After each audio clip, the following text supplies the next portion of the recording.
His Excellency Mr. Deng Xuxiang, Executive Vice Premier of the State Council of the People's Republic of China, His Excellency Mr. Ban Ki-moon, former Secretary General of the United Nations and Chairman of the Boao Forum for Asia, His Excellency Mr. Zhang Zhong, Secretary General of Boao Forum for Asia, Excellencies, ladies and gentlemen, Assalamu alaikum. Good morning. Thank you for inviting me to share my thoughts at this forum on the timely theme of Asia in the changing world towards a shared future. This forum takes place at a critical juncture. Global governance under multilateralism is being questioned. Geopolitical tensions are rising. Climate change is escalating.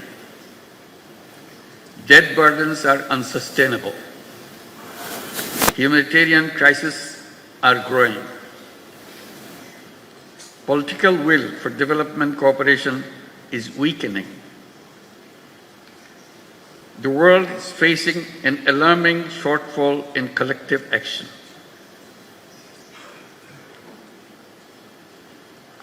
In the past, I attended this forum to share insights on microcredit.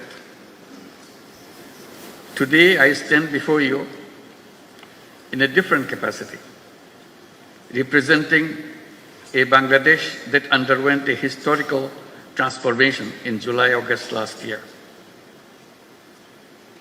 The world witnessed a people united against oppression and corruption. Our youth and citizens demonstrated exceptional resolve and strength to redefine the future of Bangladesh. To restore public trust, we have initiated critical reforms.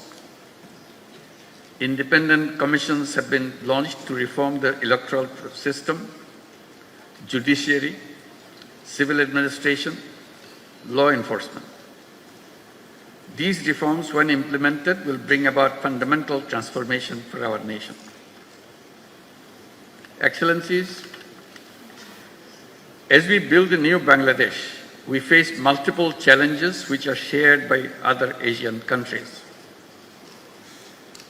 In particular, global financial market instability, political uncertainties, diplomatic tensions, and trade disruptions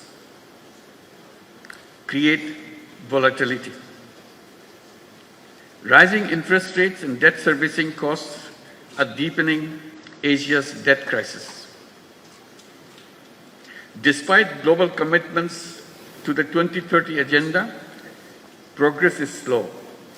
Only 24% of SDG targets have been met.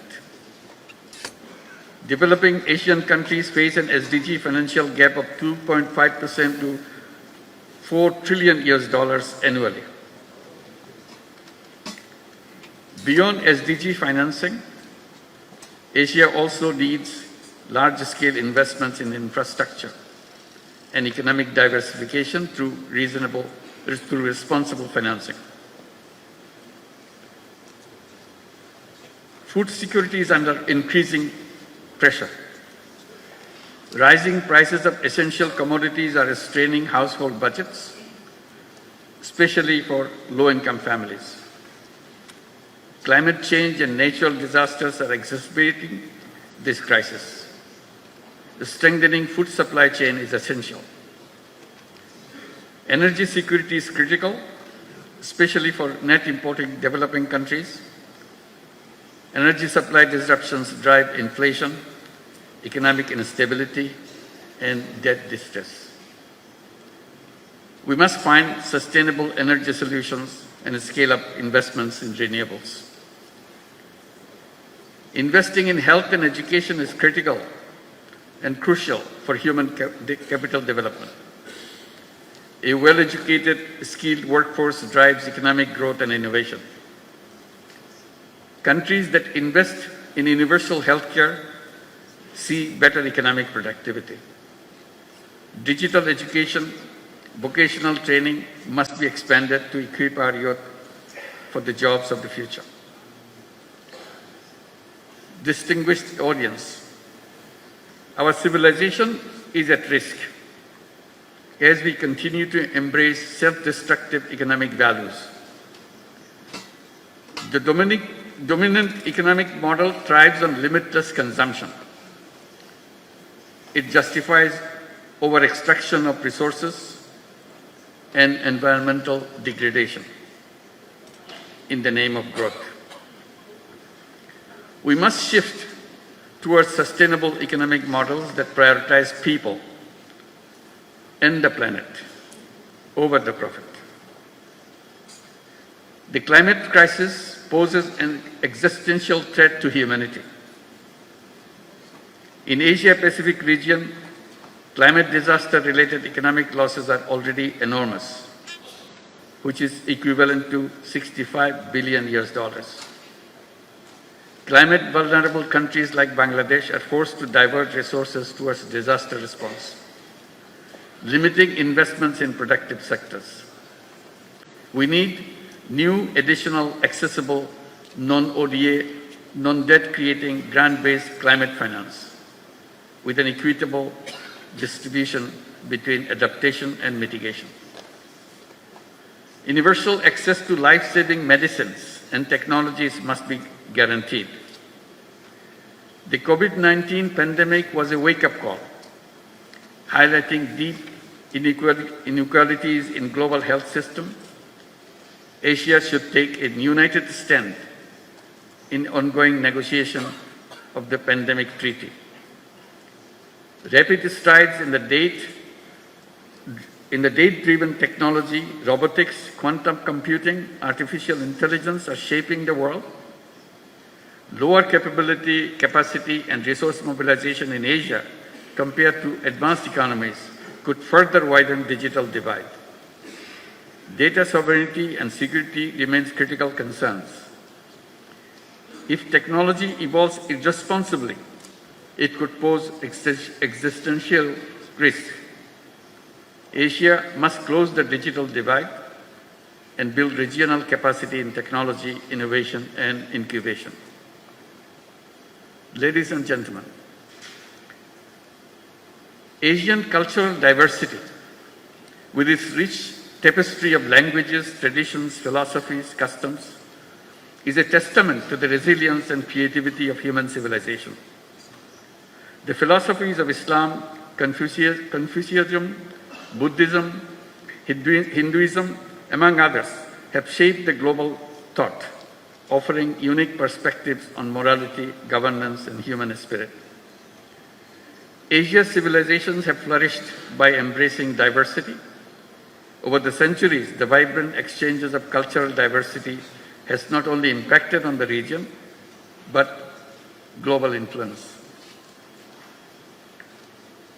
The melding of tradition and modernity, the respect for ancestral wisdom, alongside cutting-edge innovation, creates a dynamic energy that propels the region forward while honoring the deep historical roots.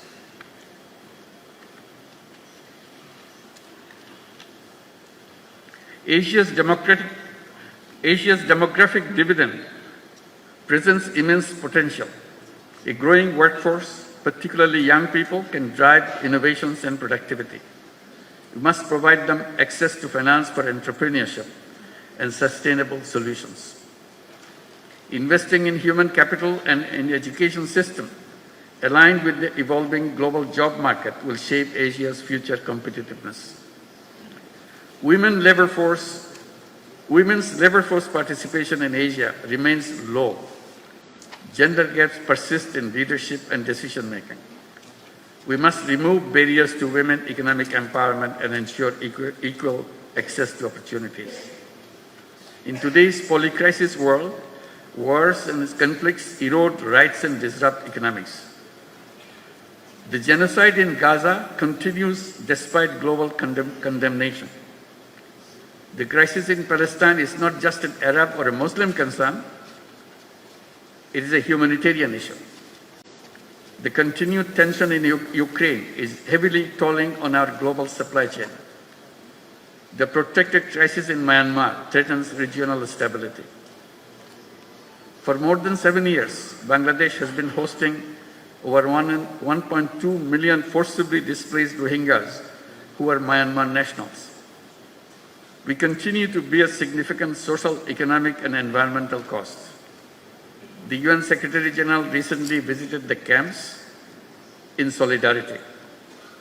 While global efforts are drastically shrinking but continuing, Asian leaders must come together to ensure their safe and dignified repatriation to their home country, Myanmar. Distinguished audience, in this changing world, the destinies of Asian countries are intertwined. We must chart a clear roadmap for a shared future and a shared prosperity.